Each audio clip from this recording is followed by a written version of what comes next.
ભાઈ આજે હું તમારી માટે સ્પેશિયલ સ્વામિનારાયણ ભગવાનનો પ્રસાદ એટલે કે મગસની રેસીપી લઈને આવ્યો છું। તો અમે અમૂલ ઘીને ગરમ કરીને ચણાના કકરા લોટમાં દૂધ અને ઘીનું મોવણ નાખીને મિક્સ કરી લીધું, એટલે કે અમારી ભાષામાં ધાબુ દીધું કહેવાય। પછી લોટને મિક્સ કરીને ચાળણાની મદદથી ચારી લીધો। પછી તે લોટને ગરમ ઘીમાં નાખીને શેકવાનું ચાલુ કરી દીધું। તો આ લોટ તમારે બદામી કલર થાય ત્યાં સુધી શેકવાનો છે।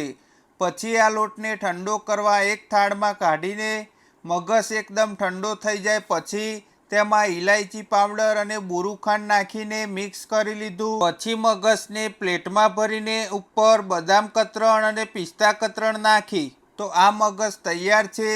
જો તમારે આવો મગસ મગાવવો હોય તો સ્ક્રીન ઉપર આપેલા વોટ્સએપ નંબરમાં મેસેજ કરો અને બુક કરાવો તમારો ઓર્ડર। અને હા ભાઈ, વિડીયો પસંદ આવ્યો હોય તો લાઈક કરી દેજો અને આ વિડીયો શેર કરી દો તમારા મિત્રોને।